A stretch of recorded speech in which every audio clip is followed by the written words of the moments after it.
কখনো বিপথে যদি ভ্রমিতে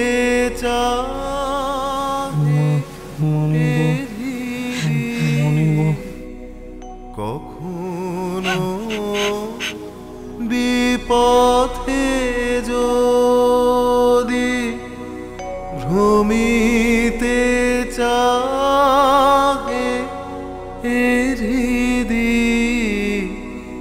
অমনি ও মুখ হেরি সরমেশে হয়ে সারা তোমারে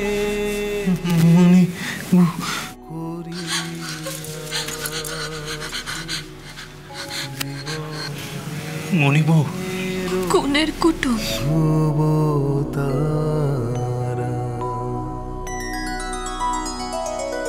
এ সমুদ্রে আরো কভু হব না কো পথহারা।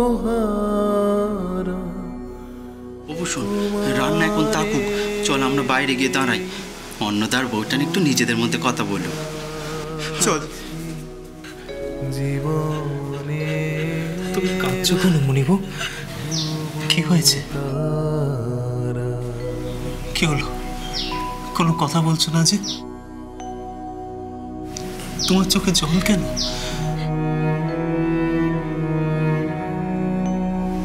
চাতক আকাশের দিকে চেয়ে থাকে, কখন আকাশ থেকে এক ফোঁটা জল ঝরে পড়বে, আর সেই জলে সে তার তেষ্টা মেটাবে। সেই জন্য চাতক চিৎকার করতে থাকে, ফটিক জল, ফটিক জল। ফুটি ফাটা শুষ্ক জমিতে তারপর যখন সত্যি একদিন আষাঢ়ের বর্ষা নামে, তখন চাতক আর চিৎকার করতে পারে না। ও শুধু আকাশ থেকে নেমে আসা আশীর্বাদের জলধারায় স্নান করেই যায়, করেই যায়। আমাকে আজ দু চোখ ভিজিয়ে দিতে দিন, স্নান করতে দিন।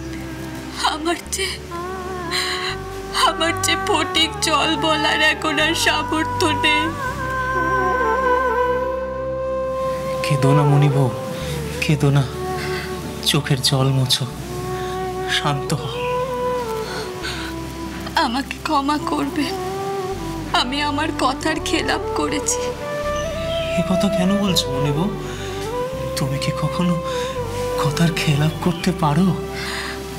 আমি যে আপনাকে কথা দিয়েছিলাম, আপনার সাধন পথে আমি কখনো বিঘ্ন ঘটাবো না, কিন্তু আজ আপনার অনুমতি না নিয়ে আমি আপনাকে স্পর্শ করে ফেলেছি। আসলে আপনাকে এভাবে বিছানায় শুয়ে থাকতে দেখে আমি নিজেকে সামলাতে পারিনি। আপনি আমাকে মার্জনা করবেন। রোগীর গায়ে চিকিৎসক হাত দিলে কি কোনো দোষ হয়? তুমি তো বরং ঠিক কাজই করেছো। শোনো, এ নিয়ে নিজের মনে আর কোনো খেদ রেখো না। অনেকটা পথ এসেছো, তুমি একটু বসো। না না, এখন কি আমার বসার সময়? জ্বরে একেবারে আপনার গা পুড়ে যাচ্ছে। ও কিছু না। সবই আপনার কিছু না। বাড়িতে মা বাবা চিন্তা করছেন, সেইটা কিছু না। বাড়িতে সবাই আপনার পত্তরের জন্য একটা একটা করে দিন গুনছে, সেইটাও কিছু না। সব কিছু ছেড়ে নিজের শরীর, সেটাও এভাবে কাহিল হয়ে পড়েছে। তারপরেও আপনি বলছেন কিছু না। না খেয়ে না দে শরীরের কি অবস্থাটাই না করেছেন, একদম তাকানো অবধি যাচ্ছে না। তা বেশ তো, তাকিও না, ল্যাটা চুকে গেল। আদিশক্তি আদ্যাপি সোম থেকে শনি সন্ধ্যে ৭টায় আকাশ ৮ ও প্ল্যাটফর্ম 8-এ।